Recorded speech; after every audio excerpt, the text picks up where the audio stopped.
The effects of gentrification on a minority population.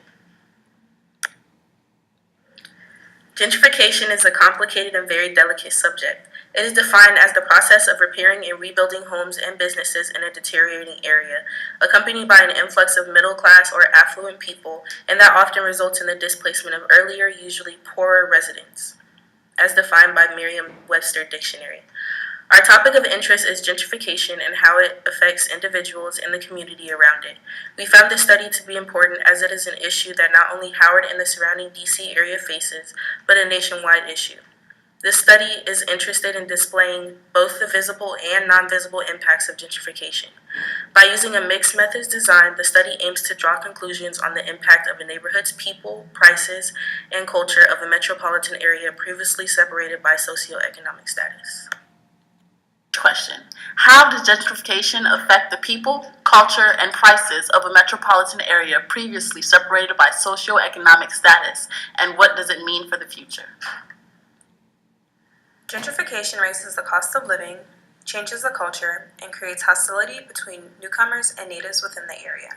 The results are represented through displacement, personal sense of loss, and change in visual landscape.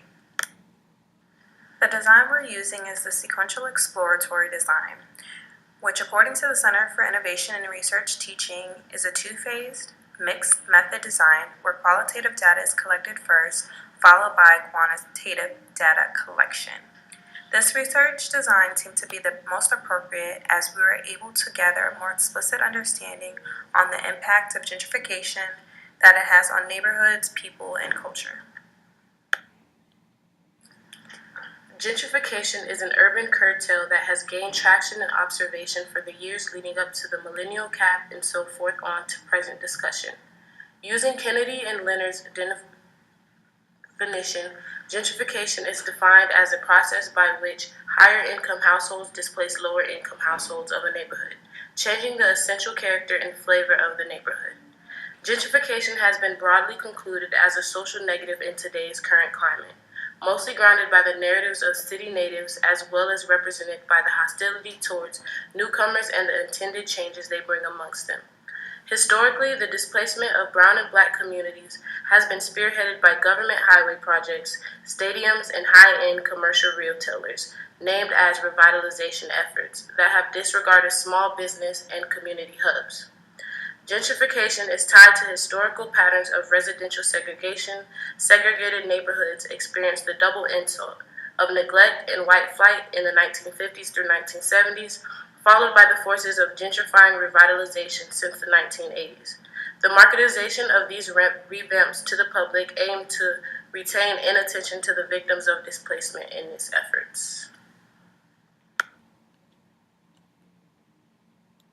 Much of the research on gentrification has delved into either the empirical or theoretical realm of implication and has failed to undoubtedly prove the negative, positive, or lack thereof effects of gentrification due to the variability within disadvantaged households and the attributes that could be contributing to negative personal and/or household conditions.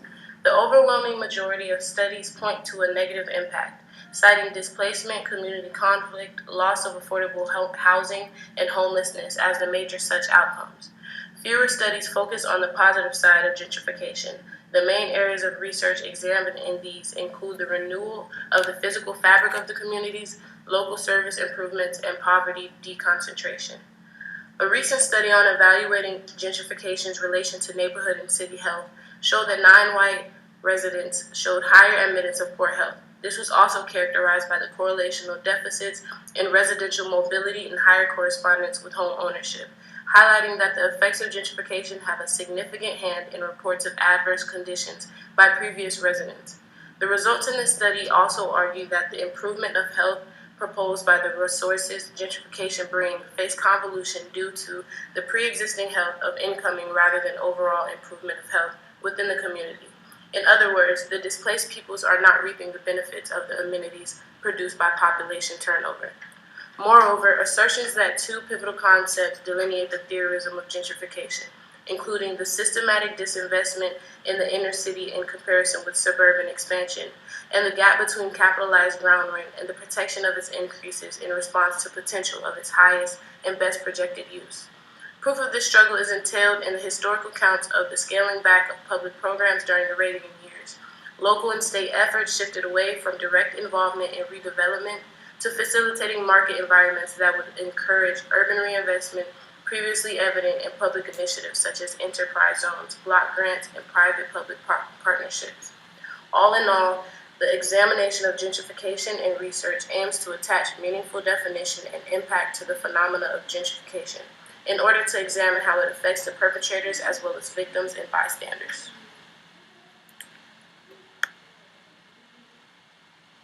For this study, we chose 200 participants out of 175,000 with a confidence interval of 6.93.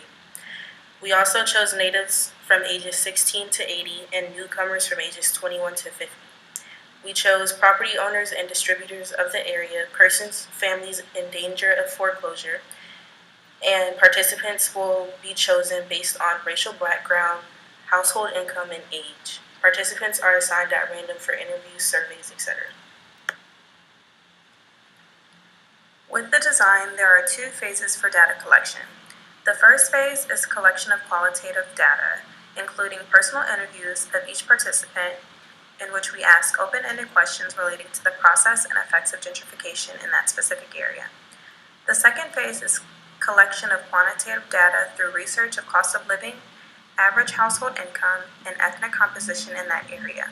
One of the main resources for this data collection would be using the census information from the United States Census Bureau over the previous 20 years. The first aspect of our procedure is to obtain consent from all participants. Next, as stated before, the procedure of this study contains two umbrella methods of data collection. Of these are qualitative and quantitative methods. Since this is a sequential exploratory design, the qualitative data collection comes first and is given priority. Step 1 of the qualitative data collection is to conduct personal interviews with participants and record the interviews, then transcribe the recordings. Step 2 is to use the responses from the conducted interviews to create a survey containing self-explanatory questions that explore the recurring themes found through personal interviews. Step 3 is to find a family displaced from the neighborhood after living there for decades to get an impactful story for a case study. After this, we move into our quantitative data collection. This portion includes mostly research. We will research statistics of average costs of living, average and range of income of residents, and race disparity from 20 years ago in the gentrified area, then compare them to the same statistics of today to assess how they've changed over time. For our data analysis method, we will first analyze the qualitative data and give it priority as stated. Second, we will use the numerical illustration that our quantitative data provides to expand and verify findings within the representative sample that are collected through the qualitative phase. The qualitative phase is designed to grasp participants' accounts to further assert or deepen the conclusions that the statistical data may infer.